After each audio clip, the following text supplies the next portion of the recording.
Oh, how's it going today? Sort of looking at a few spoils here. A friend come by the other day, said they were cleaning out the garage of,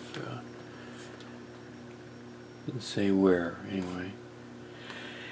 Came by with a sack and said, here, you can have this stuff. I know you like this kind of stuff. It always pays to let people know that you're interested in this kind of stuff, because otherwise it just hits the bin, and that's what he said.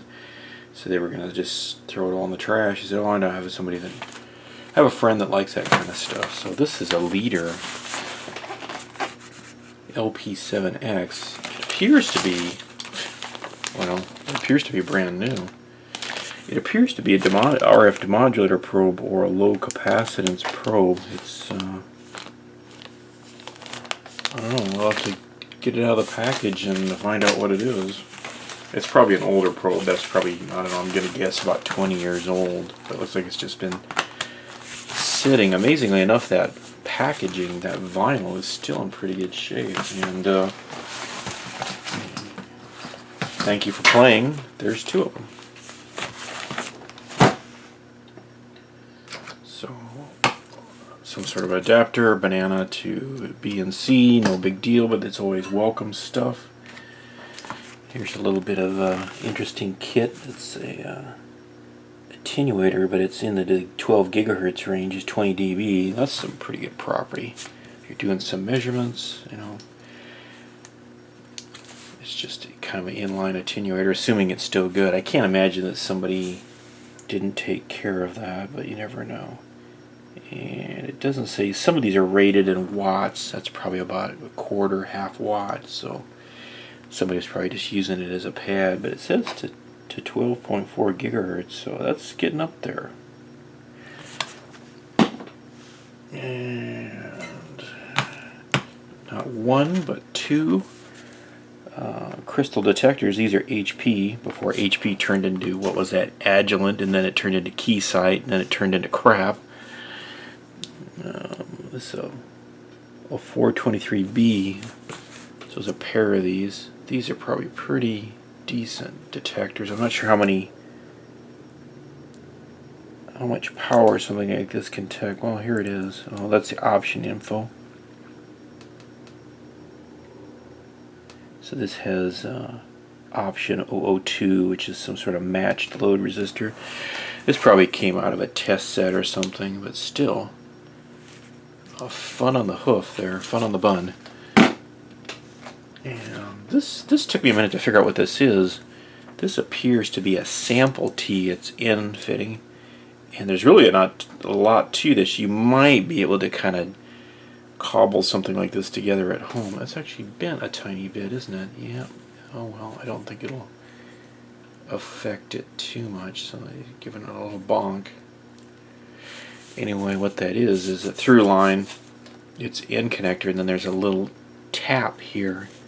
And what you do is you loosen this little ferrule, and you can move the amount of sampling, the coupling in and out. So all this is BNC with a little pad there, and I don't know if you can see in there or not. Yeah, you can. There's just the through line, and I didn't notice that it's bent. Oh well, it probably won't hurt anything. The RF, it's such a gradual bend. I bet the RF will just follow it around the corner, you know. So all well and good. Well, here we go. In addition to the bag, he had this tucked under his arm. And this is actually a pretty good score. It's a great big. This is actually a dry dummy load rated to 600 watts continuous. It says. This was made by Bendix, I believe, or a division of Bendix. Microwave Devices, and you get a free adapter. So. This is into BNC, and it doesn't look like it's banged up. You know, that could be a real problem if that fitting was screwed up. I don't think there's any way you can fix that. You'd have to make some attempt to take this all apart. I don't think this is disassemblable. Anyway, that was probably for doing transmitter testing, and it's got some nice heft to it. Some of these big dummy loads are wet, or they have a cooling fluid either the really old ones have transformer oil, or the little more modern ones have mineral oil. There's probably nothing to stop you from replacing the transformer, although some of the older ones, that oil may be a little bit dangerous, so you might want to treat it with kit gloves. I've got a bird one of these that's a wet one, and it's got some kind of big cap with a bellows on the end. And I've never been brave enough to take it apart to figure out what was in there, so I just figured, you know, leave sleeping dogs lie. It's probably like asbestos. Just leave it the hell alone. It won't bother you if you don't bother it. So let's get some nice mounting. It's a pretty good sized unit. That probably would take 1,000 watts. Not continuous, but for a peak. It's got a tiny little ding right there. I don't know. So basically, in a nutshell, for the cost of lunch, I offered to buy him lunch for the spoils here. Like I mentioned earlier, you always kind of keep your debts down to a low roar, try and pay them off, or trade them out in favors or lunch or whatever it is. And that's all there was. There ain't no more. But that's enough for one day. So I did a quick check of the dummy load at the voltmeter. It's 50 ohms. Looks like this was some kind of an impedance transition here. This might be pretty old, but it looks like it's in pretty damn shape. This might have been from the military, and this claims it goes to it's 3,000 megacycles. So yeah, this is a little bit older, but I don't know.